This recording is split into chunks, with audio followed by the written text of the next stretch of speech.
कौमी टीम के कप्तान बाबर आजम प्रेस कॉन्फ्रेंस कर रहे हैं और सबके लिए दुआ किया करें। देखें, जहाँ तक आपने बात की कि पास में जो हो गया वो हो गया, उसमें भी हमारी एम और वो जो फोकस और जो मोटिव और गोल था वो यही था कि हमने ट्रॉफ़ी लानी है। अनफॉर्चुनेटली हम वैसा फिनिश नहीं कर पाए, लेकिन इस बारी भी है वो डबल कॉन्फिडेंस और बिलीव है कि हम ट्रॉफ़ी लेके आएंगे। लेकिन एफर्ट हमारे हाथ में है और जो हमारी टीम का कम्बिनेशन और जितने भी हमारे प्लेयर्स हैं उनका जो जितने भी हम बात कर रहे हैं वो सिर्फ ये है कि हमने कैसे जीतना है, कैसे मैचेस जिताने और कैसे हमने वर्ल्ड कप खेलना है। तो हमारा भी फोकस उस तरफ है और बिलीव एज अ कप्तान बिल्कुल मुझे सब पे और हमेशा रहेगा और वर्ल्ड कप में इंशाल्लाह अपना पूरा फोकस और 100% देंगे। बाबर, सबसे पहले तो गुल्डक जज़ाकल्लाह। दूसरा 2022 में हमने फाइनल खेला वर्ल्ड कप का। बहुत से लोग समझते हैं कि जब फ़खर जमान इंजर्ड हुए, बाद में आपने मोहम्मद हारिस को लिया, तो उनकी 4 मैचेस में 3 इनिंग्स बड़ी शानदार रही, मगर उस वर्ल्ड कप के बाद वो सिर्फ 4 मैच खेल पाए।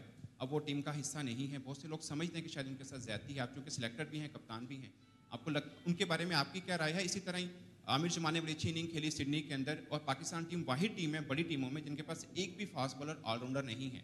तो ऐसा लग रहा है कि फिट आमिर जमाल से इंजर्ड हारिस रऊफ ज़्यादा बेहतर है। देखें, आप टेस्ट मैच की परफॉर्मेंस से आप रिलेट कर रहे हैं उसको कि वो T20 में वैसा खेले, क्योंकि देखें उस नंबर पे आपको बहुत प्योर आपको ऑलराउंडर चाहिए और उसके लिए आपको पूरा जो एक जो बैट्समैन है, क्योंकि वो फिनिशर के तौर पे आपको जाना जाता है उस दौरान, अगर उस नंबर पे खेला बिल्कुल जिस तरह उसने इनिंग खेली फाइन, जो है वो ऑलराउंडर है। टाइम लगेगा थोड़ा सा उसको और खेलेगा तो और जो है वो और पॉलिश होगा। तो उसमें हमने इस पर बिल्कुल डिस्कशन की थी, काफ़ी देर हमने इस पर बात की, डिबेट की, लेकिन हमने जो बेस्ट जो टीम के लिए था वो हमने उस पर डिसाइड किया। और जहाँ तक रही आपने बात की हारिस रऊफ़ की, और देखें हारिस रऊफ़ का जो मोहम्मद हारिस नहीं, वो आपने रिलेट किया ना, जी रिलेट किया आपने मोहम्मद हारिस रऊफ़ के साथ उसकी फ़िटनेस पे। देखें जहाँ तक उसकी बात रही है तो फ़िटनेस उसकी माशाल्लाह बहुत इम्प्रूव है। मैं एक्सपेक्ट नहीं कर रहा था ऑनेस्टली कि वो इतना जल्दी रिकवर करेगा, बॉलिंग करेगा, और वो बहुत कीन है। जो अच्छी चीज़ है जो उसको एज अ प्लेयर और एज अ प्रोफेशनल आप ये चीज़ आप में होनी चाहिए कि यार मुझे जो भी है मुझे कम बैक करना है, मुझे टूर्नामेंट करीब आ रहा है, मैचेस करीब आ रहे हैं, तो उसके जब भी बात होती है वो हमेशा पॉजिटिव और कीन बात करता है। तो ये चीज़ें मुझे चाहिए एज अ प्लेयर और एज अ स्पोर्ट्समैन। जब भी आपका प्लेयर कोई पॉजिटिव बात करता है, आई नो कि उस पर प्रेशर है बैक आने पे, और उस पर जो क्योंकि बातें बहुत हो रही हैं, इंजर्ड है, पता नहीं कैसा रिस्पॉन्स करेगा। लेकिन रिस्पॉन्स तो मेरे भी हाथ से बहुत अच्छा करेगा, क्योंकि जब आप रेस्ट के बाद आते हैं, जब आप प्रॉपर अपने आप को रेस्ट देते हैं मेंटली फिज़िकली, तो आप आके एक डिफरेंट इम्पैक्ट डाल सकते हैं। तो वो मुझे जो है वो जो हमने जो डिस्कशन की थी वो यही थी। और रहा हारिस विकेट कीपर,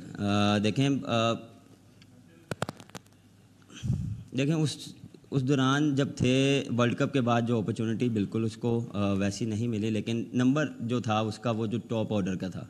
अब टॉप ऑर्डर में जो है वो आप देख लें, मैं हूँ, रिजवान है, सैम है, फ़खर है, तो बिल्कुल उसको अपॉर्चुनिटी मिली, लेकिन अपॉर्चुनिटी उसको PSL में मिली थी।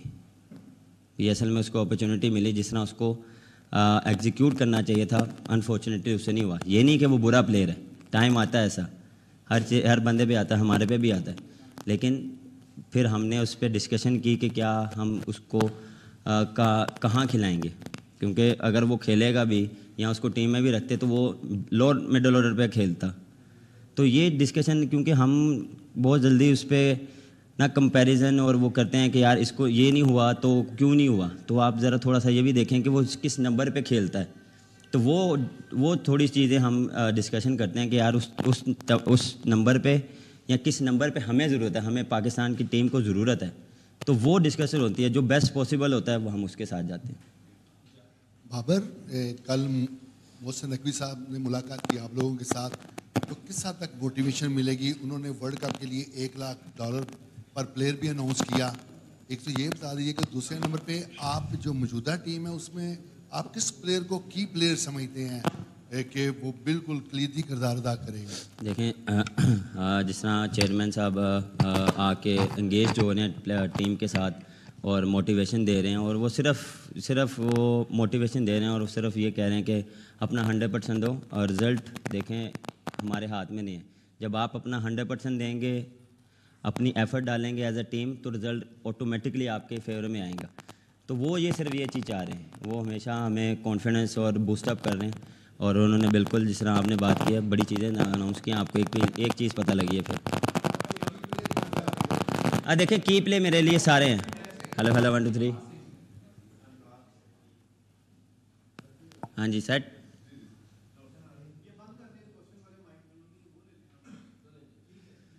देखिए की प्लेयर्स जितने भी हैं उस 15 के 15 की प्लेयर्स हैं। ऑन द डे डिपेंड करता है कि कौन सा प्लेयर जो आपको वो है डिफरेंस डाल सकता है। इम्पैक्ट प्लेयर जो है वो ऑन द डे आप उसको जज कर सकते हैं, क्योंकि इस टाइम पे आप मुझसे पूछेंगे मेरे 15 के 15 प्लेयर जो हैं वो की प्लेयर्स हैं।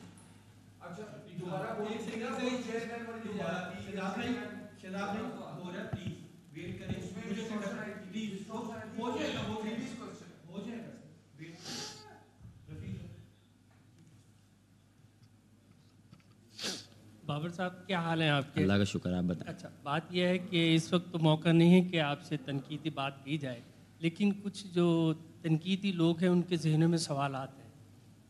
मसलन गैरी ग्रिस्टन साहब कोच हैं, आपके हेड कोच हैं, तो अभी आपने बात की है कि हम ऐसे करेंगे वैसे करेंगे। गैरी ग्रिस्टन की जो मैंने हिस्ट्री पढ़ी है, वो जब 2008 में इंडिया में कोच आए थे तो उस वक्त धोनी का प्रॉब्लम आ रहा था, बैटिंग का, कोहली का आ रहा था, यशवंत का आ रहा था, तो उसने आगे पीछे बैटिंग लाइन की थी।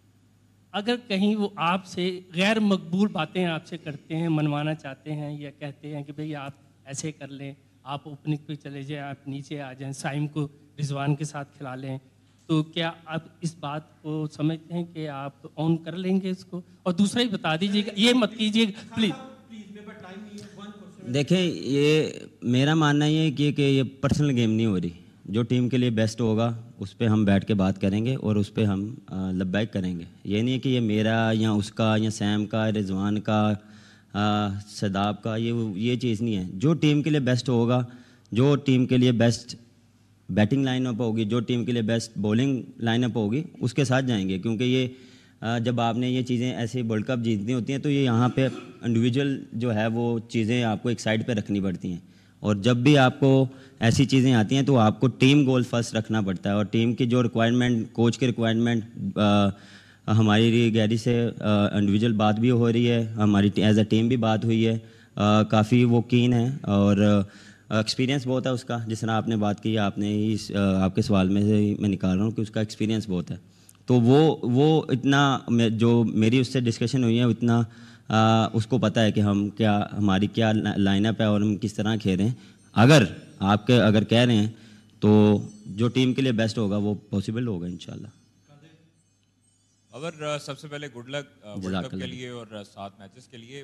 उससे पहले हमने देखा है कि ऑस्ट्रेलिया में भी और मुतअद्दिद जो वर्ल्ड कप हुए, मैचेस हुए, भारत के खिलाफ जो मैच होता है उसका सुपर चार्ज वोल्टेज होता है पाकिस्तान के। वैसे तो हर मैच इंपॉर्टेंट होता है, लेकिन इस मरतबा चूँकि हमने देखा है बड़े क्लोज मैचेस, अकेला एक प्लेयर अपने हाथ से निकाल के, पाकिस्तान के जो हाथ से निकाल के अपने भारत के में ले जाते हैं, विराट कोहली, उसको पकड़ने के लिए इस मरतबा क्या प्लान है? क्योंकि जब वो पकड़ा जाता है, जब वो आउट होता है, तो उसके बाद 75% पाकिस्तान के हक में या दूसरी टीम के हक में मैच चला जाता है। इस मरतबा ख़ासतौर पर उनके क्या हिकमत अमली अपनाएंगे? देखें, जब भी आप खेलते हैं ओपोनेंट के साथ, आप कोई ना कोई प्लान लेके चलते हैं, और हमेशा यही होता है कि हर टीम के अगेंस्ट, ये नहीं कि सिर्फ एक टीम के एक बंदे के अगेंस्ट आप प्लान करते हैं। आप हमेशा हर टीम के जो 11 साइड होती है, आप उनके साथ बैठ के आप प्लानिंग करते हैं। बॉलिंग हो या बैटिंग हो, आपने हर चीज़ की प्लानिंग करनी होती है। अब न्यूयॉर्क में हो रहा है, उसकी वहाँ पे आपको डिफरेंट जो है वो कंडीशंस मिलेगी। वहाँ पे क्या जो है वो हमने उस चीज़ का मंगाया कि वहाँ पे क्या बिहेव करेगा पिच, उस हिसाब से प्लानिंग करेंगे। बिल्कुल देखें, one of the best player है और कोशिश करेंगे कि अपनी बेस्ट पॉसिबल जो प्लानिंग हो उसके अगेंस्ट करें। जी बाबर, माशाल्लाह तमाम खिलाड़ी अब जो हैं वो फिट होते जा रहे हैं और वापस आ रहे हैं, आ गए हैं, बल्कि स्क्वाड अनाउंस हो गया। बाबर आजम जो है वर्ल्ड कप खेलने के बाद अब लास्ट बार मैच्योर हो गया है, टीम मैच्योर हो गई है, बैकिंग भी इस दफ़ा कोई पीसीबी की जानब से बेहतर मिल रही है, तो इन सारे इन्वायरमेंट में आप कौन को क्या होप देते हैं? देखिए होप हमेशा रखनी चाहिए, हर टाइम होप रखनी चाहिए, और एज अ टीम हम कोशिश करते हैं कि उस होप को पूरा करें।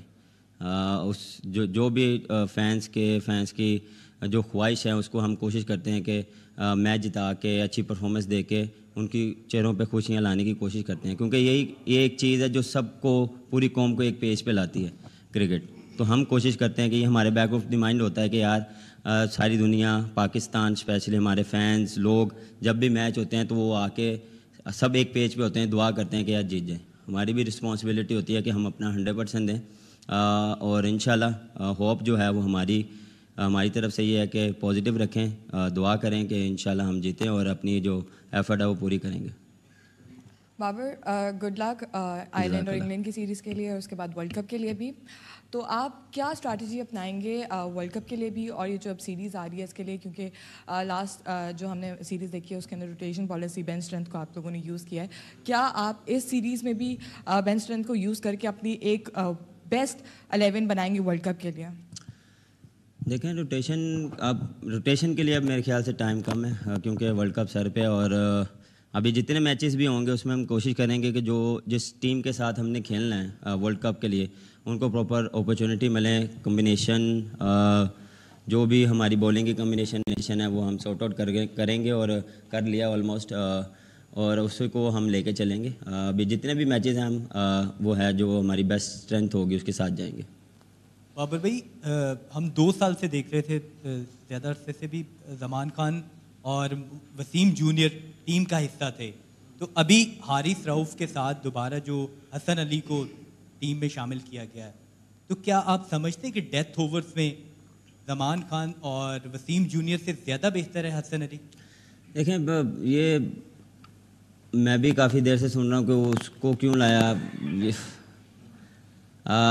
देखें, ये सब सिलेक्टर ने भी क्लियर किया कि वो बैकअप के तौर पे है, ये नहीं है कि वो 15 में है, ये बैकअप के तौर पे है। वो इसलिए क्योंकि देखें एक्सपीरियंस है, T20 का, क्रिकेट का एक्सपीरियंस है, ये नहीं कि मैं सिर्फ T20 का, क्रिकेट का एक्सपीरियंस है। आई नो जमान खान जो है वो बेस्ट बॉलर है, अब्बास तो ऑलरेडी है, लेकिन हम जमान जो है वो न्यू बॉलर है, तो ऑलरेडी हमारे पास 3-4 बॉलर हैं न्यू बॉल के साथ, तो वो इसलिए रखा गया।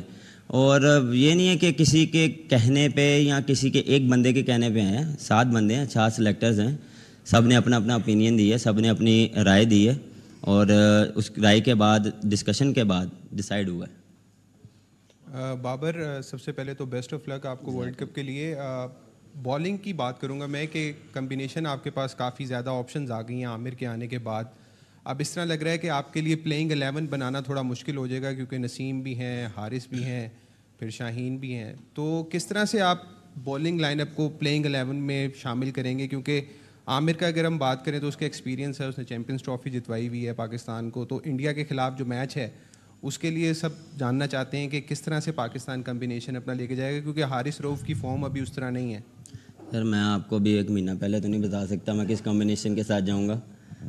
जब वहाँ पहुँचेंगे वहाँ देखेंगे क्या सूरत हाल है। उससे पहले 7 मैच हैं, उसमें भी हमने उस पर देखना है कि किस तरह हमने चलना है, और जो बेस्ट कॉम्बिनेशन होगा उस हिसाब से जाएंगे। बिल्कुल जिस तरह आपने कहा, मेरे लिए मुश्किल है, जब आपके पास इतनी टॉप क्लास की बॉलिंग हो, ऑप्शन हो, तो आपके लिए थोड़ा मुश्किल होता है कि किसके साथ जाना है। अब डिपेंड करता है, देखें इंग्लैंड में आपको कहीं पे आपको 4 फास्ट बॉलर के साथ जाना पड़े, कहीं पे 3 पे जाना पड़े। हम अमेरिका में जाके देखेंगे क्या कंडीशंस हैं, वहाँ पे आपको 4 पे जाना पड़ेगा, 2 स्पिनर्स के साथ या 1 स्पिनर्स के साथ जाना पड़ेगा। डिपेंड करता है कि कंडीशन क्या डिमांड कर रही है, वहाँ पे जो स्टैट्स हैं वो क्या डिमांड कर रहे हैं, बॉलिंग को क्या सूट कर रही है, तो उस हिसाब से फिर हम प्लान करेंगे। अच्छा, एक तो रज़ा भाई बहुत माशाल्लाह बहुत प्यारी लगे, आप शुक्रिया कटिंग भी। और बाबर, मेरा ये था कि गैरी क्रिस्टियन एक बड़ा नाम है और पाकिस्तान टीम भी टॉप 4 में एक अच्छी असाइनमेंट होती है, जिसे कोई भी कोच लेना चाहता है। अब गैरी क्रिस्टियन जब 20 दिन पहले टीम को ज्वाइन करेंगे तो वर्ल्ड कप में मैं तो इंशाल्लाह आपको गुड लक ही कहना चाहूँगा। अगर खुदा न खास्ता आपकी उम्मीद तक टीम नहीं पहुँचती तो आपको नहीं लगता कि कप्तान पे ज़्यादा प्रेशर होगा एज़ कम्पेयर टू कोच, क्योंकि कोच के पास एक वैल्यूएबल आर्गूमेंट है कि वो मतलब रिसेंटली ज्वाइन किया।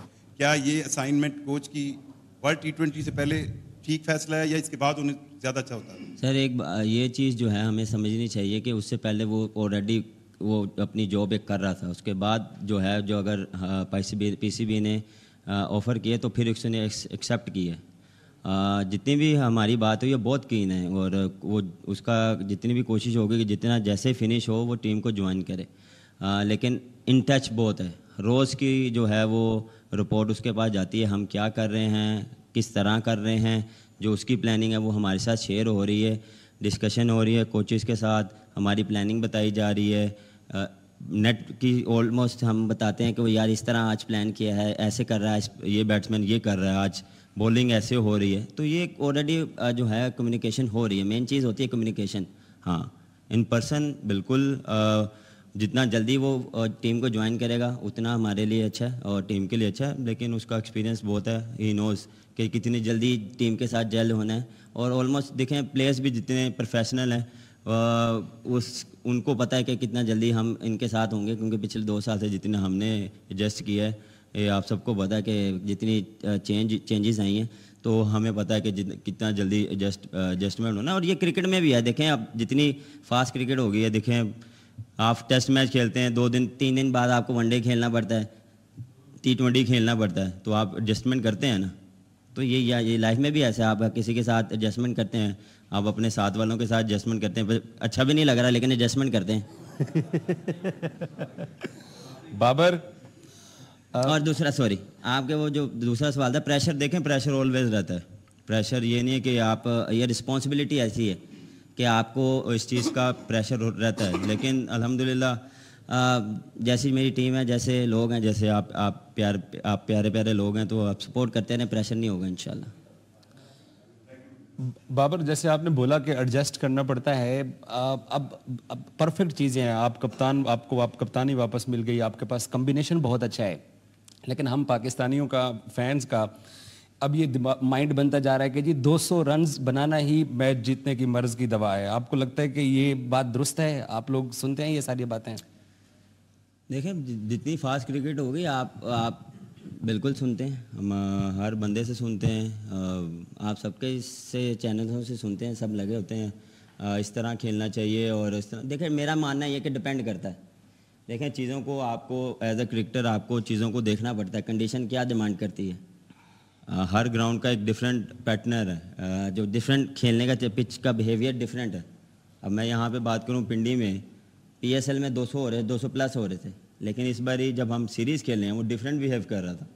तो ये आप जैसे चलते रहते हैं, आप सीरीज़ खेलते हैं, आप डिफरेंट बिहेव करती हैं चीज़ें डिफरेंट। जब आप लाहौर में आए हैं तो आप 200 कर रहे थे, लेकिन उसमें क्या है कि कभी कभार आपको ऐसा लगता है कि यार नहीं, यहाँ 200 वाला नहीं है, 180 है, 190 है, फिर आप उसको अचीव करते हो। लेकिन आपको पता लग जाता है कि ये पिच कितने रन्स का है या कितना इस पे आप डिफेंड कर सकते हैं। ये आपको स्टैट भी बताते हैं, बिल्कुल हम स्टैट पे भी देखते हैं, लेकिन ऑन द डे आपको कंडीशंस पे डिपेंड करता है कि कैसे होता है। फॉर्म भी होती है कि किसकी क्या है। अगर आपका टॉप ऑर्डर में 2 प्लेयर आपके फॉर्म में हैं या ऑन द डे आपको लग रहा है कि यार ये डिफरेंस डाल सकता है, तो आप 200 के बजाय 250 भी करते हैं, डिपेंड करता है। अच्छा बाबर, मेरा सवाल यह है कि मोहम्मद अली ने PSL में सबसे ज़्यादा विकेटें ली, लेकिन दौरा आयरलैंड और इंग्लैंड में उनको शामिल नहीं किया गया। आप समझते नहीं है ये उनके साथ नाइंसाफ़ी है? और एक इंजर्ड हारिस रऊफ बेहतरीन ऑप्शन था मोहम्मद अली की निस्बत। सर, किसी के साथ ज्यादती नहीं हो रही, ये सबको हमने डिस्कशन किया है। देखें आप, हारिस रऊफ को जो खेल रहा है वो पिछले 3-4 साल से खेल रहा है और उसकी बेस्ट जो परफॉर्मेंसेस हैं वो T20 में, और उसने काफ़ी अच्छी परफॉर्मेंसेस दी हैं और अच्छे मैचेस जितवाए भी हैं। मोहम्मद अली जो है वो न्यू बॉलर है। देखें, थोड़ा सा जब वो मुल्तान से निकला है उसने थोड़ा सा स्ट्रगल किया, थोड़ा सा आपको टाइम देना पड़ेगा।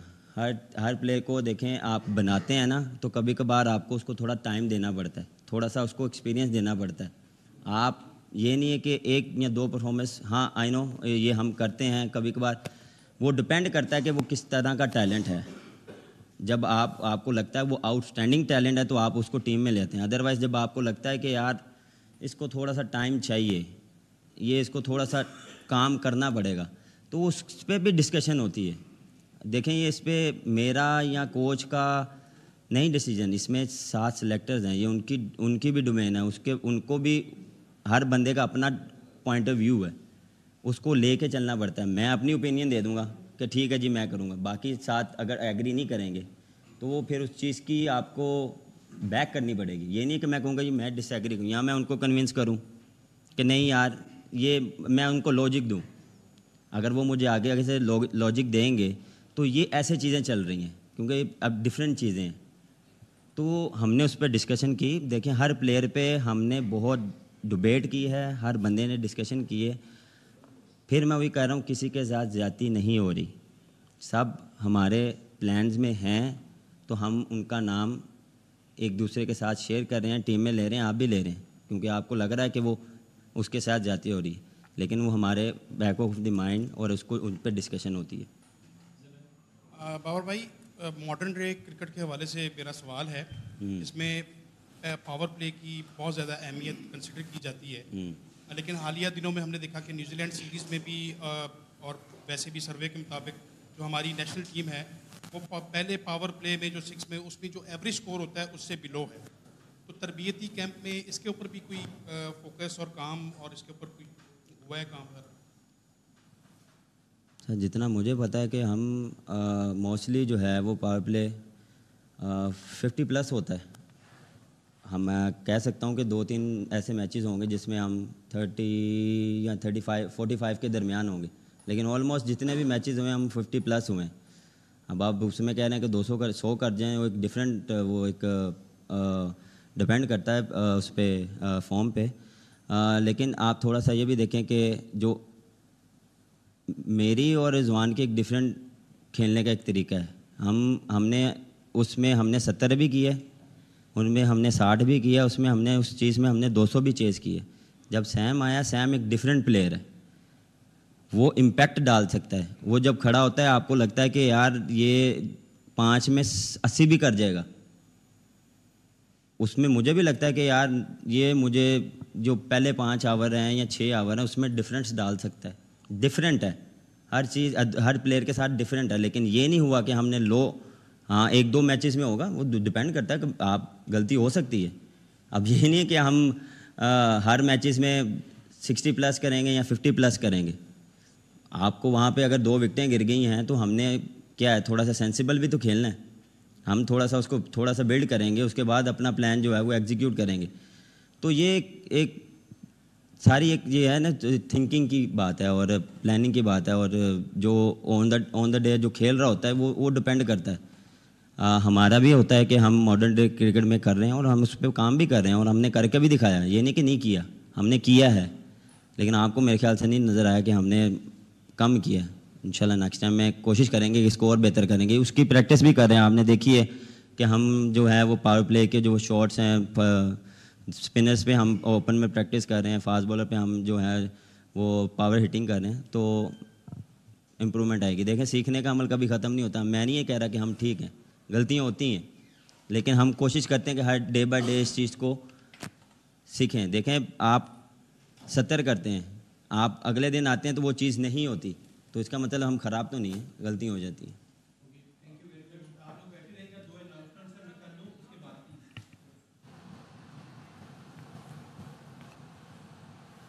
कौमी टीम के कप्तान बाबर आजम कर रहे थे प्रेस कॉन्फ्रेंस और उसमें उनका कहना था कि हमारी जिम्मेदारी है कि अपना 100% दें।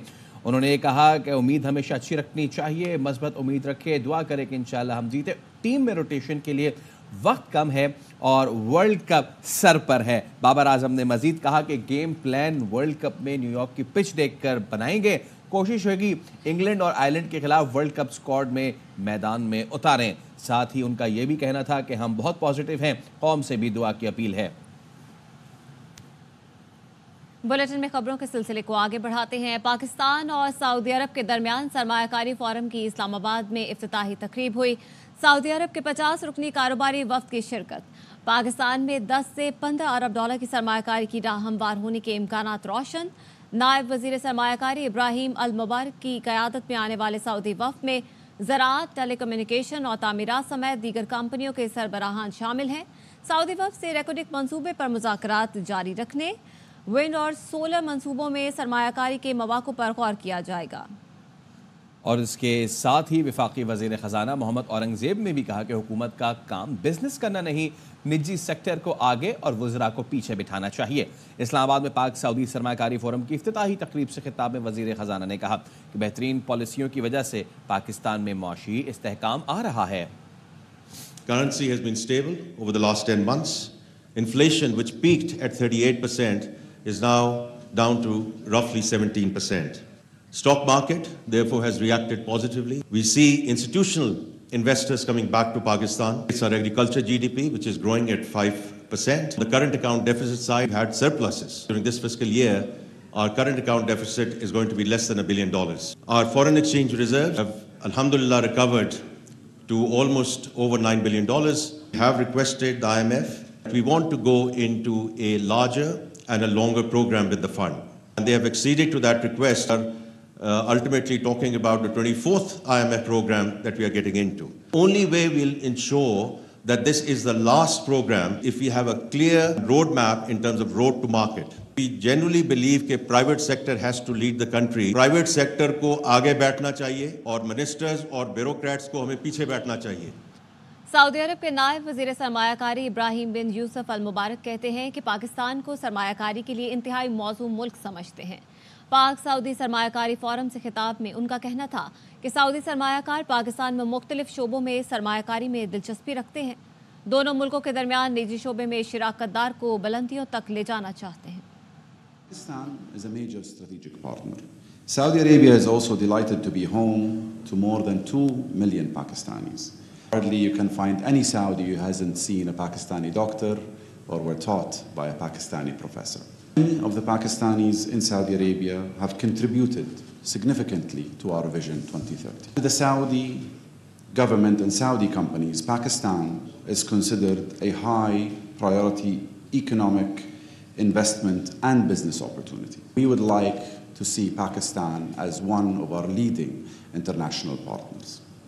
I am certain that Saudi Arabia and Pakistan across both public and private sectors can take our partnership to the next level.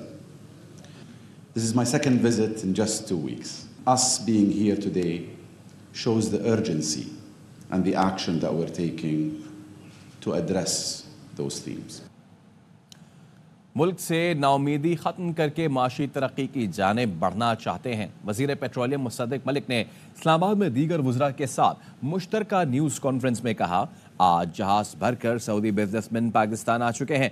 वज़ीर आज़म ने कह दिया है, मदद नहीं कारोबार चाहते हैं। वज़ीर तिजारत जाम कमाल ने कहा, 2 साल पहले पाकिस्तान छोड़कर जाने वाले बिजनेसमैन अब वापस आ गए हैं। हमारे मुल्क में एक मायूसी फैली हुई है कि कुछ नहीं होने वाला, ये हो जाएगा, वो हो जाएगा। क्या हो जाएगा भाई? कुछ नहीं होगा। चाहते हैं कि ये नाउमीदी का कल्चर खत्म हो, एक नई सोसाइटी के अंदर उम्मीद हो, जिसके अंदर यकीन हो कि हम आगे बढ़ सकते हैं।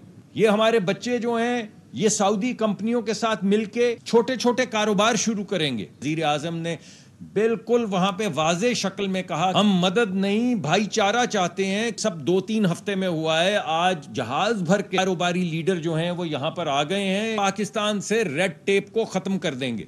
सिर्फ बड़े सेठ का बच्चा बड़ा सेठ और उसका बच्चा नहीं, अब ये नहीं होगा। ये एक अजीम मुल्क है। ये गाली गलोच, ये गली का ठट्ठा सिर्फ मुल्क में ये तो नहीं हो सकता। ये वो ट्रस्ट उन्होंने शायद इस हुकूमत की कमिटमेंट को देखा है कि सामने आए। आज यहाँ पे तकरीबन 100 कंपनियाँ, पाकिस्तानी 100 कंपनियाँ यहाँ मौजूद हैं। एक ऐसा माहौल शायद 2 साल पहले बन चुका था कि लोग पाकिस्तान छोड़ के भी बिजनेस कम्युनिटी जा रही थी। उन्हीं कंपनीज को हम आपको दिखा सकते हैं, एक बड़ी खुशी से वापस आए हैं। आज IFC की जो रिप्रेजेंटेशन यहाँ सऊदी अरेबिया से जो आई थी, कहते हैं कि हमारा पोर्टफोलियो पाकिस्तान के अंदर जो है हम बहुत पॉजिटिव है। सऊदी वली अहद शहजादा मोहम्मद बिन सलमान का रवा माह दौरा पाकिस्तान का इम्कान है। ज़राए का कहना है कि सऊदी वली अहद वफ्द के हमरा पाकिस्तान आएंगे। दौरे के हवाले से तारीखों को हतमी शक्ल देने पर काम जारी है। सऊदी वली अहद का 2019 के बाद ये पहला 2 तरफा दौरा होगा। वज़ीर आज़म ने सऊदी मेहमान की आमद तक कहीं भी बैरून मुल्क ना जाने का फैसला किया है। दौरे में $5 अरब की सरमायाकारी पर अमल दरामद की याददाश्तों पर दस्तखत मुतवक्के हैं। दौरे की हतमी तारीख रवां हफ्ते में तय हो जाएगी। कराची ले चलेंगे पीपल्स पार्टी रहनुमा नासिर हुसैन शाह इस वक्त गुफ्तगू कर रहे हैं। और हम इसमें भी सपोर्ट कर सकते हैं कि जो मैन्युफैक्चरिंग कर रहे हैं, ख़ासतौर पर अगर मोटरसाइकिल्स को देख लें या तो गाड़ियों की भी यहाँ पे हो रही है, तो उनको भी हम सपोर्ट करें ताकि जो फ्यूल है उसको बचाया जा सके। जो हमारा असल मकसद है ज़र मुबादला बचाना, उसकी तरफ जाएं और ग्रीन एनर्जी की तरफ जाया जाए। तो मैं सबके यहाँ पे मलिक साहब भी मौजूद हैं, बिजनेस बड़े बड़े यहाँ पे मैं देख रहा हूँ सब हमारे मोहतरम हैं, ये चैम्बर भी मौजूद है, तो FPCCI भी है और सब ये चाहे कुछ लोग मौजूद हैं, लेकिन ये बहुत वो लोग हैं जो इसमें अहम रोल अदा कर सकते हैं। तो जी सिंध गवर्नमेंट की तरफ से, पाकिस्तान पीपल्स पार्टी की गवर्नमेंट की तरफ से हम आप सबको ये रिक्वेस्ट भी करते हैं और अश्योर भी करते हैं कि हम लिहाज से आपकी मदद करेंगे। और जिस तरह पूरे सूबे में 120 किलोमीटर से भी कम 60, 70, 80 किलोमीटर पे भी हम आपको हर लिहाज से फैसिलिटेट करें ताकि वहाँ पे ये स्टेशंस लगें। जो एक खौफ रहता है कि जी यहाँ से जाएंगे तो हैदराबाद कैसे पहुँचेंगे, मोरो कैसे पहुँचेंगे, सक्खर कैसे पहुँचेंगे, रहीम यार खान कैसे पहुँचेंगे, तो वो आपको फैसिलिटी हर जगह पे फराहम की जाए।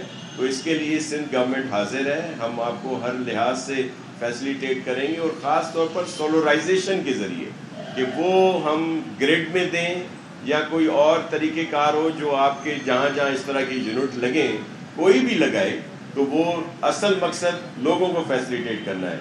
हमारे मीडिया के बहुत सारे दोस्त यहाँ पे मौजूद हैं, तो मोटरसाइकिलों की स्कीम कोई लाएँ और हमारे जो इस वक्त इंफॉर्मेशन मिनिस्टर हैं, सीनियर मिनिस्टर साहब, वो खुद भी चाहते हैं कि वो इस तरह की नई चीज़ें आएँ, वो CM साहब भी।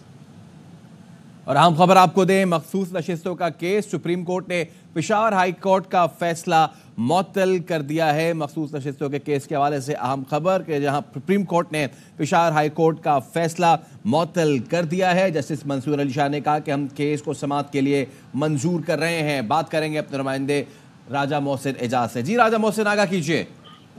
देखिए, सुप्रीम कोर्ट ऑफ पाकिस्तान से ये अहम खबर है। पेशावर हाई कोर्ट का सुन्नी बार काउंसिल की मखसूस नशिस्तों से मुताल्लिक पेशावर हाई कोर्ट का फैसला मुअत्तल कर दिया गया है। और आज केस से कंक्लूड हो रहा था तो जस्टिस मंसूर अली शाह ने कहा कि हम इस केस को समाअत मंजूर करते हैं और हम इलेक्शन कमीशन और हाई कोर्ट के फैसलों को मुअत्तल कर रहे हैं। ताहम फैसलों की मुअत्तली सिर्फ इजाफी सीटें जो देने की हद तक होगी। आज होने वाली समाअत के मौके पर जब वक्फे से पहले समाअत हुई तो इंतहाई अहम रिमार्क सामने आए थे बेंच की जानिब से और अहम सवालात भी पूछे। उसके बाद ये कहा गया इलेक्शन कमीशन पाकिस्तान को वक्फे के बाद तमाम के साथ सुप्रीम कोर्ट में पेश हुए। अटॉर्नी जनरल को भी बाज़ाब्ता नोटिस करके बुलाया गया।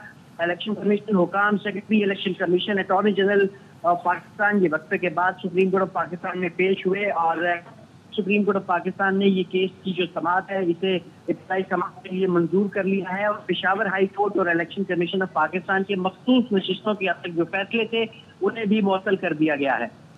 राजा मोहसिन एजाज हमारे साथ ही मौजूद रहिएगा। अहम मामला मखसूस नशिस्तों का केस, सुप्रीम कोर्ट ने पेशावर हाई कोर्ट का फैसला मुअत्तल कर दिया है। हम केस को समाअत के लिए मंजूर कर रहे हैं। जस्टिस मंसूर अली शाह का कहना था कि हम इलेक्शन कमीशन और हाई कोर्ट के फैसलों को मुअत्तल कर रहे हैं। फैसलों की मुअत्तली सिर्फ इजाफी सीटों को देने की हद तक होगी। बात करेंगे राजा मोहसिन एजाज से। राजा मोहसिन, एक तो ये बताइएगा मुअत्तल से क्या मुराद है और पेशावर हाई कोर्ट का जो फैसला था उसको भी जरा हमें बताइएगा।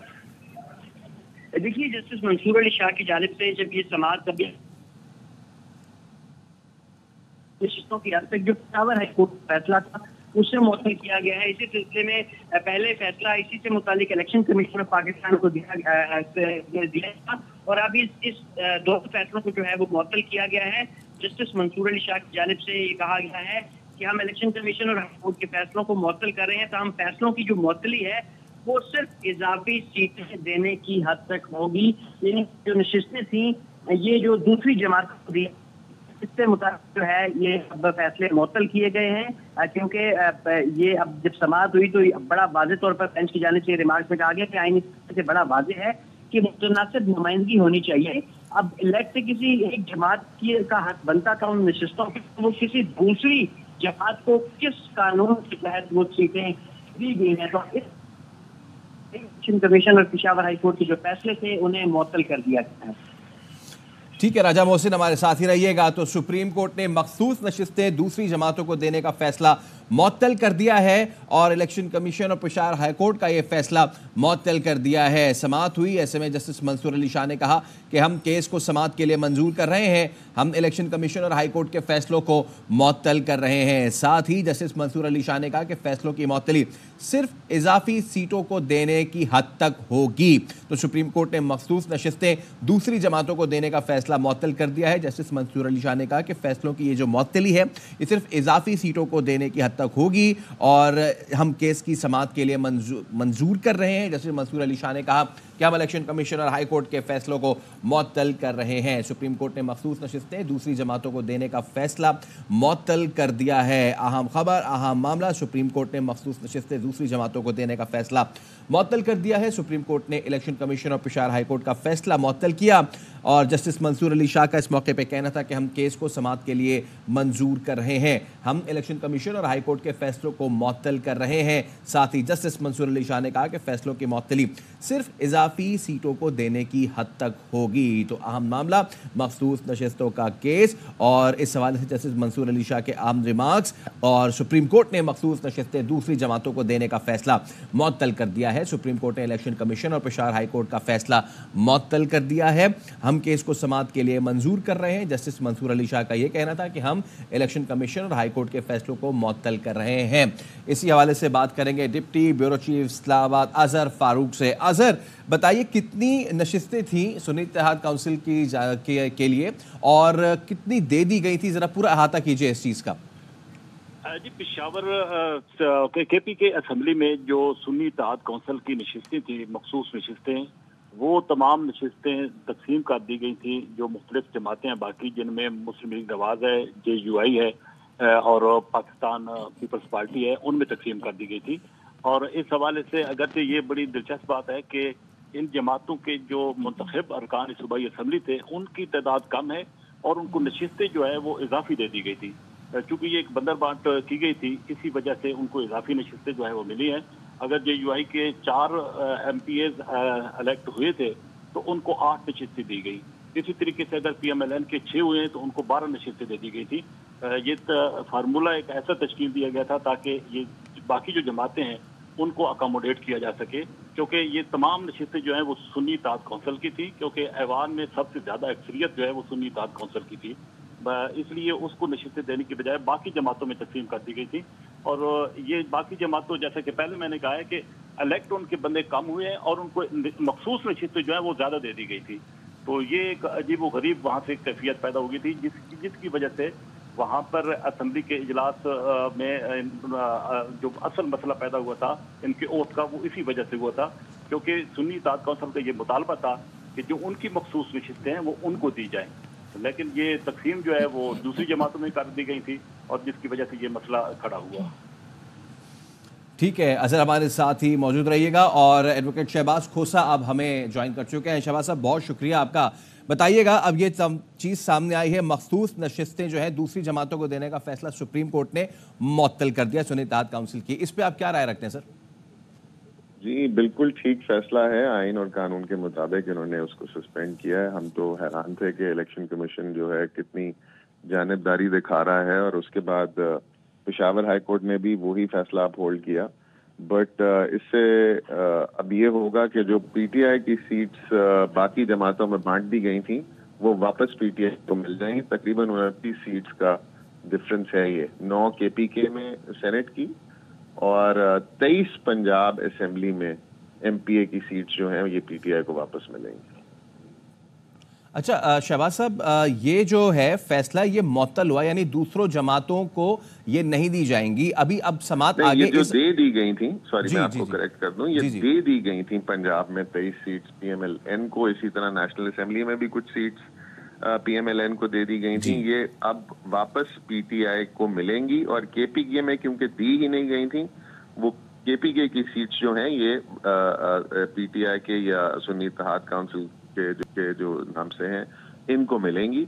और इससे जो 2/3 का जो बहाना, ये जो 2/3 की बात कर रहे थे और उससे कॉन्स्टिट्यूशनल अमेंडमेंट लाने की सोच रख रहे थे PMLN वाले, ये भी खत्म हो जाएगा। अच्छा, यानी कि मौतली को हम ऐसे समझे कि ये PTI को मिल जाएगी, आप ये कह रहे हैं? मिल जाएंगी नहीं, मिल जाएंगी, ऑब्वियसली मिल जाएंगी, मिल गई हैं इस फैसले के नतीजे में।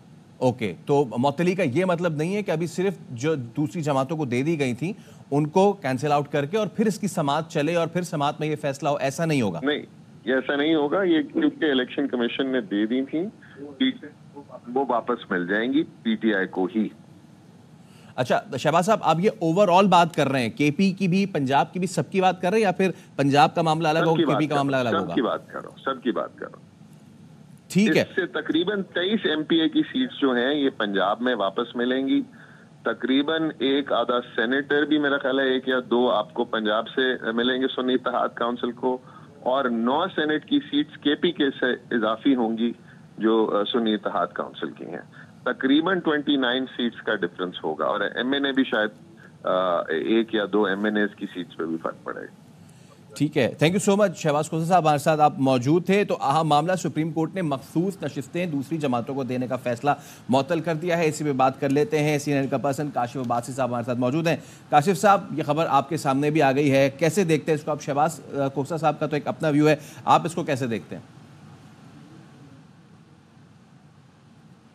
काशिफ साहब? काफी अच्छे से यही ठीक है, आइन तो बड़ा वाज़ेह है कि किसी भी सियासी जमात तनासब से ज्यादा सीटें नहीं मिली, तो जिन सियासी जमातों को मिल चुकी, बाकी सीटों का क्या करना है, असल सुप्रीम कोर्ट ने अब फैसला ये करना। और ये तो बात सब कह रहे थे कि जो जिन जमातों को सीटें दे दी गई, जिसकी अगर असेंबली में नशिस्तें कम भी हैं, उनको खवातीन की नशिस्तें और मखसूस नशिस्तें बहुत ज्यादा दे दी गई, जो कि आइन के खिलाफ है। आइन तो बड़ा वाज़ेह कहता है कि आपको आपकी सीटों के तनासब से मिलेगा, लेकिन क्या अगर एक सियासी जमात ने दरखास्त नहीं दी इलेक्शन कमीशन में सीटों की, ये फैसला अब भी सुप्रीम कोर्ट ने करना है कि सुन्नी इत्तेहाद काउंसिल की जानिब से सीटें अगर उनकी फहरिस्त नहीं दी गई इलेक्शन से पहले एक मखसूस डेट पर, तो क्या उनको ये सीटें दी जा सकती?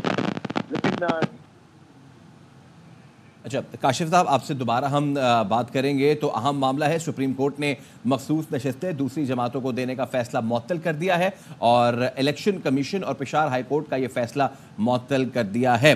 और जस्टिस मंसूर अली शाह ने इस मौके पर कहा कि हम केस को समाअत के लिए मंजूर कर रहे हैं, इलेक्शन कमीशन और हाई कोर्ट के फैसलों को मुअत्तल कर रहे हैं, और फैसलों की मुअत्तली सिर्फ इजाफी सीट्स को देने की हद तक होगी। तो सुप्रीम कोर्ट ने मखसूस नशिस्तें दूसरी जमातों को देने का फैसला मुअत्तल कर दिया है और सुप्रीम कोर्ट ने इलेक्शन कमीशन और पेशावर हाई कोर्ट का ये फैसला मुअत्तल कर दिया है।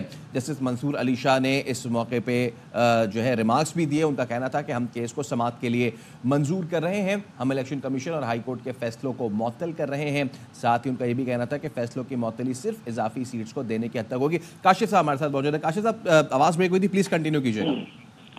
जी, ये तो बात है कि मुस्लिम लीग नून, पीपल्स पार्टी और दीगर जमातों को ये सीटें नहीं मिल सकती, लेकिन क्या सुन्नी इत्तेहाद काउंसिल को ये सीटें दी जा सकती है? असल सवाल है जिसका फैसला सुप्रीम कोर्ट ने ये करना है। या तो ये मामला वापस पार्लियामान भेजा जाएगा कि इस मामले पर आइन खामोश है कि अगर कोई इतनी बड़ी तादाद में आज़ाद उम्मीदवार आ जाएं और आज़ाद लोग जीत कर आ जाएं, फिर इन सीटों का क्या होगा?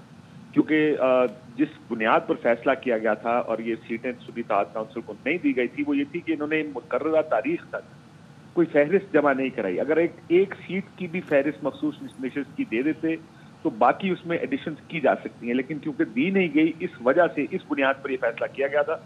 लेकिन अब ये देखते हैं सुप्रीम कोर्ट ये फैसला क्या करती है। अदरमल्ला साहब ने एक और भी नुक्ता उठाया। उन्होंने कहा कि पहली मरतबा किसी सियासी जमात को उसके इंतखाबी निशान से महरूम किया गया। तो वो तमाम सियासत जो इलेक्शन कमीशन ऑफ पाकिस्तान या फिर वो फैसले जो सुप्रीम कोर्ट और हाई कोर्ट ने किए, वो तमाम अब लाइमलाइट में दोबारा आ रहे हैं। और ये जजेस के रिमार्क्स तो बड़े इंटरेस्टिंग हैं देखते हुए कि ये भी कहा जा रहा था बड़े अरसे से कि आप इंतखाबी निशान से कैसे किसी बड़ी सियासी जमात को महरूम कर सकते हैं, क्योंकि इससे अब ये तो खैर पानी गुजर चुका ये मरहला, तो तहरीक इंसाफ बगैर इंतखाबी निशान के इलेक्शन लड़ चुकी। लेकिन अब भी ये सीटें उस जमात को दी जानी चाहिए जिस जमात के पास जितनी तनासब से उन्होंने सीटें नेशनल इलेक्शन में जीती हैं। तो अब फैसला, बड़ा बुनियादी फैसला ये होगा कि अगर इनको नहीं दी जा सकती, यानी पीपल्स पार्टी और मुस्लिम लीग नून को ये सीटें नहीं दी जा सकती, वो सीटें किसको दी जाएंगी? क्या सुप्रीम कोर्ट ये सीटें तहरीक इंसाफ को देगा या सुन्नी इत्तेहाद काउंसिल को देगा, जिसकी एक बड़ी अक्सरियत मौजूद है कौमी असेंबली में भी और सूबाई असेंबलियों में भी। लेकिन ये मामला सिर्फ यहाँ रुकेगा नहीं। अब अगर ये सीटें देने का फैसला करता है सुप्रीम कोर्ट, क्योंकि बयान से एक चीज तो वाज़ेह हो गई कि जिनको दी गई उनको नहीं दी जानी, लेकिन फिर सेनेट के इलेक्शंस हुए और उन तमाम मुंतखब सीटों पर पर इलेक्टेड लोगों ने इसमें वोट डाले हैं। उन इलेक्शंस का क्या होगा? वो तमाम प्रोसेस जो पिछले कुछ अरसे में हुआ है उसका क्या होगा? ये बड़ा एक इंटरेस्टिंग मामला आगे आने वाले दिनों में सामने आएगा, क्योंकि उसकी वजह से सेनेट की सीटों में कुछ जमातों को ज़ाहिर ज्यादा सीटें मिली हैं, जिनके पास मखसूस नशिस्तें सारी चली गई, पंजाब से गई, सिंध से गई या दूसरे सूबों से गई। तो ये अहम तरीन फैसले सुप्रीम कोर्ट ने आने वाले दिनों में करने हैं कि अगर ये सीटें पीपल्स पार्टी और मुस्लिम लीग नून को नहीं दी जा सकती तो क्या ये सुन्नी इत्तेहाद को दी जा सकती? अगर दी जा सकती है तो उनका नंबर हर असेंबली में बढ़ जाएगा, क्योंकि जाहिर है ये सिर्फ एक असेंबली पर इतलाक नहीं होगा, बाकी असेंबलियों पर भी इसका इतलाक होगा। वो भी पिटिशन हो सकता है आए और वो क्लब कर दी जाए। उन पर अगर इतलाक होगा तो वो जो इलेक्शन हुए सेनेट के, फिर उनका स्टेटस क्या है? सो ये बहुत से सवाल खड़े हो जाएंगे आने वाले दिनों में, जो आईनी सवाल है जिसका शायद फैसला फिर भी सुप्रीम कोर्ट। बिल्कुल। तो जैसे कि आपने भी बहुत सारी बातें की, काशिफ साहब, आईनी माहिर हमारे साथ जहांगीर जदून अब मौजूद हैं। जहांगीर साहब, ये खबर आप तक पहुंच गई, सुप्रीम कोर्ट ने मखसूस नशिस्तें दूसरी जमातों को देने का फैसला जो है वो मुअत्तल कर दिया है। अब इस मुअत्तल को हम क्या समझे, प्लीज इस पर अपनी राय दीजिए। देखें, ये बड़ा अच्छा सुप्रीम कोर्ट ने उनका फैसला। देखें, प्राइमा फिशाई अगर केस बनता हो तो सुप्रीम कोर्ट मुअत्तल करती है। तो हमारा तो पहले ही कंसिस्टेंट स्टांस था, तो अगर ये सीटें SIC को या सुन्नी इत्तेहाद को नहीं मिल सकती तो दूसरी पार्टी को तो किसी सूरत नहीं मिल सकती। उनका तो कोई राइट ही नहीं बनता जो PTI वालों की या सुन्नी इत्तेहाद वाली सीटों के। अगर सुप्रीम कोर्ट कल को ये फैसला कर भी देती है जी कि अगर PTI ये जो है उन्होंने सुन्नी इत्तेहाद में कोई लिस्ट नहीं दी या उनको सीटें नहीं बनती, तो दूसरी पार्टियों की तो किसी सूरत में ये जो है, मेरा तो कंसिस्टेंट व्यू रहा है कि उनकी सीटें ये नहीं बनती थी। अब देखें ना, अगर इलेक्टेड मेंबर किसी असेंबली में 2 हैं तो मखसूस नशिस्तों पे 7 किस तरह ले सकते हैं? मतलब कोई खुदा का खौफ भी करना चाहिए कि किस तरह आप जो है, आंखों पे पट्टी तो नहीं है, कोई कानून है। आज उन्होंने सबसे पहले क्वेश्चन ये किया कि आप किस कानून के तहत जो है हमें लॉ बताएं, किस लॉ के तहत ये सीटें लेना चाहते हैं, तो आगे से कोई जवाब नहीं है उनका। तो ये बिल्कुल सुप्रीम कोर्ट ने सही फैसला दिया है, वो मुअत्तल किया है, और उसमें मेरे ख्याल में तो यही रिजल्ट आएगा कि ये जो दूसरी पार्टियां हैं ये सीटें नहीं ले सकती। अभी तक देखें ना, सेनेट का जो इलेक्शन है, KPK का एक फेडरेटिंग यूनिट का इलेक्शन ही नहीं हुआ, वो डिप्टी चेयरमैन और चेयरमैन सिलेक्ट हो गए हैं। तो इन्होंने इस प्ली पे ये किया था जी कि असम्बलियाँ जो है वो नामुकम्मल है। अगर असम्बलियाँ नामुकम्मल थी तो फिर सेनेट का चेयरमैन और डिप्टी चेयरमैन किस तरह मुकम्मल हुए? एक सूबे के लोग ही सेनेट पे नहीं आए। तो ये बड़ा खुशआइंद डिसीजन है और उम्मीद करते हैं कि जो फाइनल डिसीजन भी आएगा वो बड़ा मेरिट पे देंगे। किसी दूसरी की सीटों पे किसी दूसरी की सीट करना चाहिए। अगर आपको अपनी प्रोपोर्शनल रिप्रेजेंटेशन से जो सीटें मिल सकती हैं वो ठीक है, वो आपका राइट बनता है, लेकिन अब दूसरी की सीटों पे इस तरह को चोरी और डाके का माल तो नहीं है ये। ठीक है। और अब खावर घुमन साहब भी हमारे साथ मौजूद है, ब्यूरो चीफ इस्लामाबाद। खावर साहब, बताइए इस फैसले के हवाले से क्या राय रखते हैं? मखसूस नशिस्तें जो दूसरी जमातों को देने का फैसला जो मुअत्तल कर दिया गया, फैसला आया क्या है टोटल? देखें, एक तो ये एक बहुत बड़ा फैसला है, और फैसला इसलिए भी बहुत बड़ा है कि ये वो तमाम मखसूस नशिस्तें, ये सिर्फ पेशावर की हद तक नहीं है, मतलब KP असेंबली तक नहीं है, नेशनल असेंबली के अंदर जो दूसरी जमातों को दी गई हैं, लाहौर के अंदर, पंजाब असेंबली के अंदर, सिंध में अगर कोई सीट गई है जो उस वक्त जो सुन्नी इत्तेहाद काउंसिल के लोग हैं दूसरी तरफ गई है, तो उस तमाम जो हैं वो at this point in time वो जो सीटें गई हैं वो कलअदम करार दे दी गई हैं। वो नंबर गेम जो दूसरी पार्टियों के पास गया था वो खत्म हो गया। लिहाजा इस तनाजुर में अगर देखा जाए तो पाकिस्तान के अंदर इस वक्त जो नंबर गेम है वो तमाम हाउसेस के अंदर, नेशनल असेंबली और प्रोविंशियल हाउसेस के अंदर, वो तब्दील हो गई है इस फैसले के बाद, क्योंकि वो सारी सीटें मुअत्तल हो गई हैं।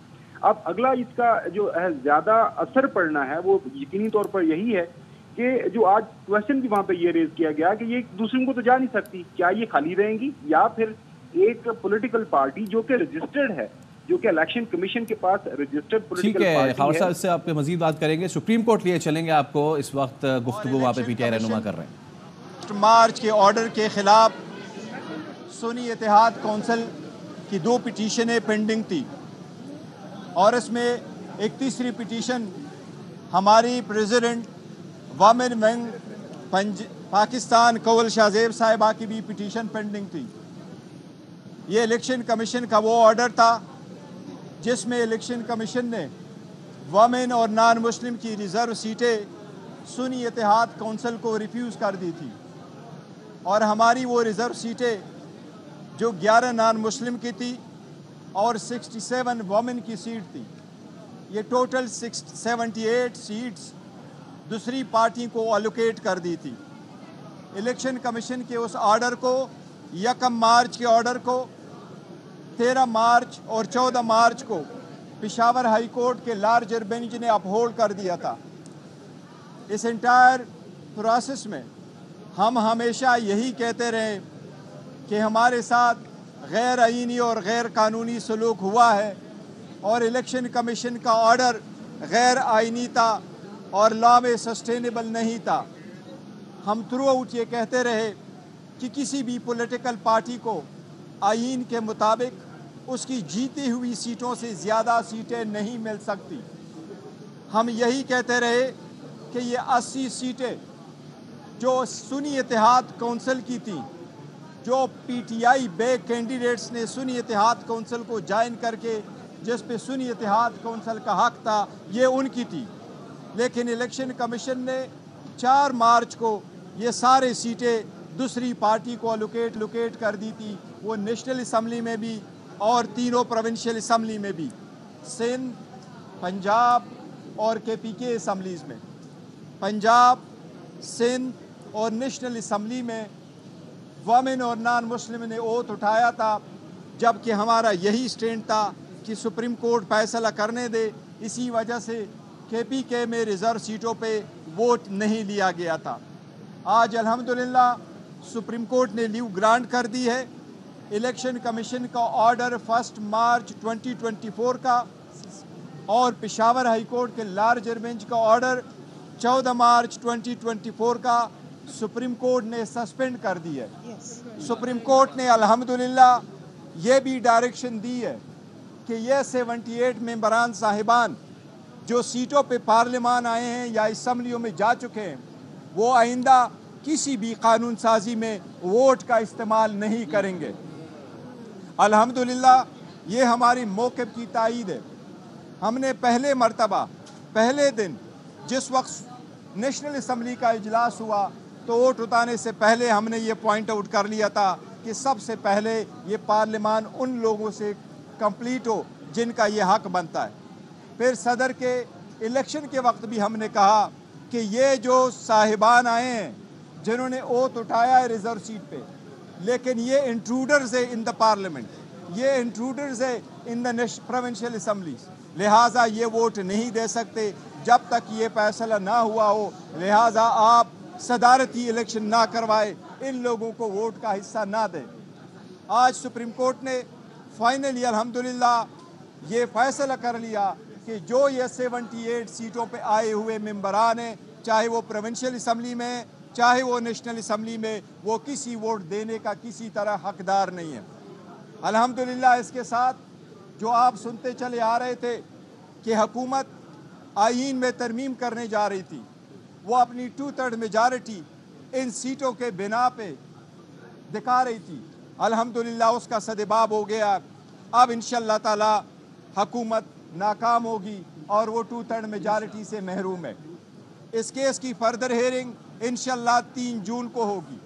हम पहले दिन से ये कहते चले आ रहे थे और सुप्रीम कोर्ट से इस्तदा किए आ रहे थे कि इवन हमने जो पिटीशन फॉर्म 45 पे फाइल की है कि वो लोग जो इलेक्शन हार चुके थे कानून और आईन के मुताबिक, प्रिजाइडिंग अफसरान ने उनके जैसे वोट काउंट किए थे, रिटर्निंग अफसरान ने आईन और कानून के मुताबिक जो अपने टैली की थी उसके मुताबिक अगर आप जमा कर लेते तो पाकिस्तान तहरीक इंसाफ की नेशनल असम्बली में 180 सीटें हैं। इंशाल्लाह ये 180 सीटें हमें मिलेगी अगर सुप्रीम कोर्ट ने उस पिटीशन को उठाया, जिस तरीके से हमारे ये मौक़िफ़ एक्सेप्ट कर लिया। हमें अदलिया से एतमाद है, अदलिया पे एहतराम है। हम उनसे दरख्वास्त करते हैं कि बाकी भी केसेस ऐसे उठाए।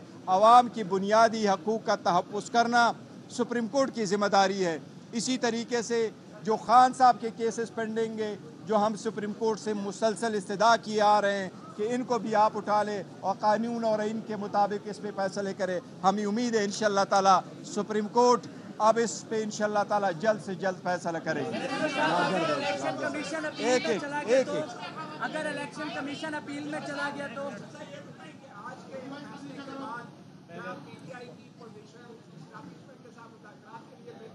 देखिए, जहां तक मुज़ाकरात का ताल्लुक है वो हम आपको बता चुके, एक बार फिर अफर्म करते एज वी स्पीक हमारी किसी के साथ कोई मुज़ाकरात नहीं हो रही और हमने कहा है कि अगर मुज़ाकरात हुई, किस पॉइंट पे हुई, कब हुई, किसके साथ हुई, वो हम आपको ज़रूर बताएंगे। इस फैसले का मुज़ाकरात से कोई ताल्लुक नहीं, ये आईनी नुक्ता था आर्टिकल 51 का और आर्टिकल 106 का, और वोट का एक बुनियादी हक जो हमें मिलना था उसका एक ज़रूरी था। अल्हम्दुलिल्लाह आज सुप्रीम कोर्ट ने कर दिया। इंशाअल्लाह ताला ये फाइनल भी फैसला होगा तो हमारे हक में होगा। अगर इलेक्शन कमीशन अपील में चला गया तो फिर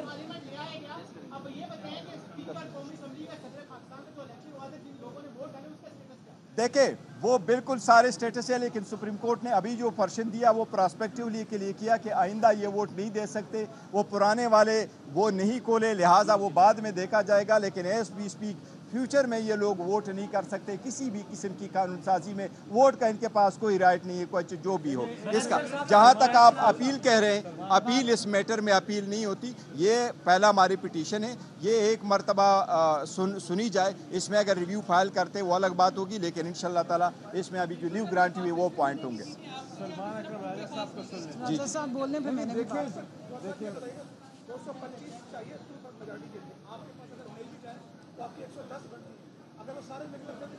नहीं, देखो, हम कह रहे हैं अब उनके पास आईनी तरमीम के लिए 2/3 मेजॉरिटी मौजूद नहीं है।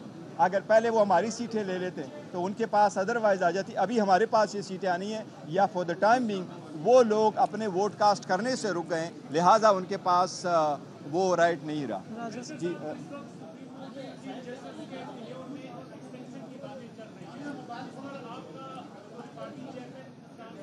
देखिए, मैं as a party chairman Pakistan Tehreek Insaf का मौक़िफ़ यही रहा है। हम अदलिया को आज़ाद देखना चाहते हैं, इंडिपेंडेंट देखना चाहते हैं। यही रीज़न है कि जो जज साहिबान का लेटर आया है उसको भी विगोरसली हम करते हैं। हम जजेस में फ़र्क नहीं करते, लेकिन आईनी तरमीम करके पहले से हम कहते चले आ रहे हैं कि एक पर्सन बेस्ड लेजिस्लेशन नहीं होनी चाहिए, मच लेस कि आप कॉन्स्टिट्यूशन में अमेंडमेंट करें। हम इसको किसी सूरत सपोर्ट नहीं कर रहे हैं। किसी भी जज को उसके टेनेवर में एक्सटेंशन किसी सूरत नहीं होनी चाहिए। जो आर्टिकल 175A जो 18वीं तरमीम करके ये फैसले हो चुके थे और उसके बाद 21वीं तरमीम, ये मैटर अब वो नहीं होना चाहिए, टच नहीं होना चाहिए, हमारा मौक़िफ़ है।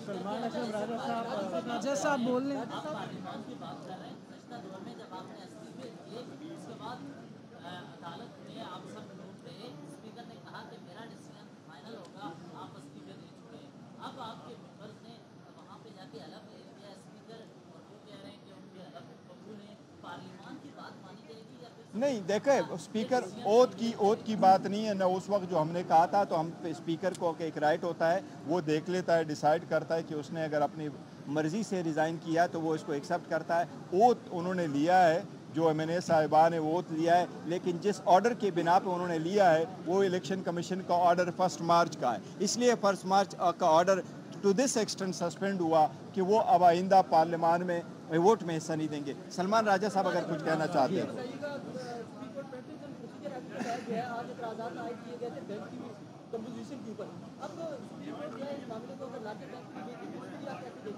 नहीं, बिल्कुल ये ज़रूरी है। जो प्रोसीजर एक्ट है 2023 का, उसमें आईनी नौयत के जो मामलात हैं वो कम से कम 5 मेंबर बेंच के पास जाने चाहिए, और ऐसा ही होगा।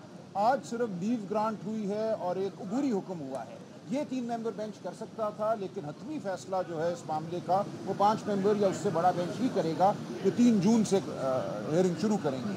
ये इंतहाई मैं समझता हूँ आज एक मुबारक दिन है। जो लोग ये समझते थे कि फरेब और धांधली की बुनियाद पर वो एक पार्लियामान कायम कर लेंगे और फिर उस पार्लियामान के ज़रिए वो आइन का हुलिया बिगाड़ेंगे, आज उनको शिकस्त हुई है। और हम समझते हैं कि बिलाखिर इस मुल्क में आइन और कानून की ही फतह होगी, अवाम की फतह होगी। अवाम ने जो मैंडेट हमें दिया है वो सामने आएगा, और इस मुल्क में कानून साजी अवाम के मैंडेट से होगी। ऐसा नहीं होगा कि एक मकसद हासिल करने के लिए, धांधली को दबाम बख्शने के लिए आप कानून साजी करें, आप आइन साजी करें, ये ना अवाम होने देंगे और ना पाकिस्तान की अदलिया होने देंगे। हमें आज नज़र आ रहा है कि पाकिस्तान की अदलिया आइन पाकिस्तान के साथ खड़ी है। हमें नज़र आ रहा है कि पाकिस्तान के अवाम आइन पाकिस्तान के साथ खड़ी हैं, जमहूरियत के साथ खड़ी हैं। और आज हम पैगाम देना चाहते हैं उन तमाम कुव्वतों को जो ये समझते हैं कि वो फरेब और धोखे से पाकिस्तान के अवाम को हरा सकते हैं, पाकिस्तान के आइन को हरा सकते हैं। ऐसा हम हरगिज़ नहीं होने देंगे। हम अदालत में भी अपनी जद्दोजहद जारी रखेंगे और सियासी सतह पे भी अपनी जद्दोजहद जारी रखेंगे। और मैं आपको खुशखबरी सुनाता हूँ आज कि फतह अवाम की होगी, फतह आइन की होगी, फतह सच्चाई की होगी। और आज ये पहला कदम था जो हमने उठाया। जी कंवल शाहज़ेब साहब। जी, मैं बिस्मिल्लाहिर्रहमानिर्रहीम, नस्रुम मिनल्लाहि व फतहुन करीब। सबसे अच्छी बात यह है कि प्रोपोर्शन ऑफ रिप्रेजेंटेशन और जो अवाम ने जिस पार्टी को या जिस कैंडिडेट को वोट दिया है उसकी सैंक्टिटी पे बात हुई अंदर, और उससे जो जमहूरियत की स्पिरिट पे बात हुई है, कॉन्स्टिट्यूशन की स्पिरिट पे बात हुई है। सो मैं समझती हूँ कि तीनों जो हमारे मोतबर जजेस थे उन्होंने सुप्रीम कोर्ट का जो एक रोल है कि कॉन्स्टिट्यूशन की हिफाजत का, उसको बखूबी जो है वो आज उन्होंने निभाया है एज ए पटिशनर। और जो हमारी तमाम स्टेक होल्डर्स बैठी हैं उनके लिए मैं समझती हूँ मुबारक का दिन है, क्योंकि जो हम दिल से दुखे हुए थे कि शायद हमारी सुनवाई नहीं होगी या पाकिस्तान की अदलिया या अदालतें अवाम को जो एक सही उसका वोटर का जो एक हक है जो उससे छीना गया है या दिन दिहाड़े जो डाके डाले गए हैं उसकी प्रोटेक्शन नहीं कर सकेगी, वो अब हम आज दूर हुआ है। और मैं समझती हूँ कि बहुत इनकरेजिंग है। अदालत को फ्री एंड फेयर तरीके से जब ट्रायल रन करते देखा और इलेक्शन कमीशन से जो उन्होंने सवाल किया, बिलखसूस मैं यहाँ पे कहूँगी अतर मिनल्ला साहब ने इलेक्शन कमीशन से सवाल भी किया और ये पॉइंट उठाया कि आपने ये नहीं देखना कि आपके सामने कौन सी पॉलिटिकल पार्टी है, आपने ये देखना है कि आप यहाँ पर आप एक कॉन्स्टिट्यूशनल बॉडी है और आपका काम है कि लोगों के जो फंडामेंटल वोट का राइट है उसको आपने प्रोटेक्ट करना है। तो उससे हमें बहुत तस्कीन हुई है, खुशी हुई है। और ये जो अबूरी फैसला आया है ये खुशाइंद है। ये जमहूरियत जिसको हम समझ रहे हैं कि बहुत ही बुरे हालात में है और जो कॉन्स्टिट्यूशन हमें मुअत्तल होता नज़र आ रहा था उसमें वापस इसने जान डाल दी है। तो मैं अपनी ख़वातीन को भी यही कहूँगी कि आप दुआ भी करें और खुशी भी रखें कि 50% जो पाकिस्तान की आबादी है उसको सही तरीके से जो उनकी जमहूरी रिप्रेजेंटेशन हाउसेस में बनती है, इंशाल्लाह पूरी उम्मीद है कि हमारे जो फाजिल वकला हैं इनकी मदद से और हमारे जो फ्री एंड फेयर ट्रायल होंगे जजेस की मदद से इंशाल्लाह ये रिप्रेजेंटेशन ख़वातीन की और नॉन मुस्लिम्स की तीनों असेंबलीज में, तीनों हाउसेस में जो है वो अच्छे तरीके से थैंक यू।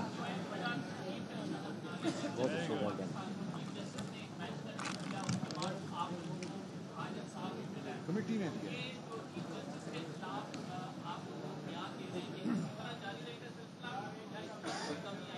देखो चीफ जस्टिस के खिलाफ बयान नहीं दिया गया है। देखो आपकी अगर तो इस्लामाबाद में पीटीआई रहनुमा मीडिया से गुफ्तगू कर रहे थे और सुप्रीम कोर्ट ने मखसूस नशिस्त से दूसरी जमातों को देने का फैसला मुअत्तल कर दिया। इसी हवाले से अपनी राय साझा कर रहे थे।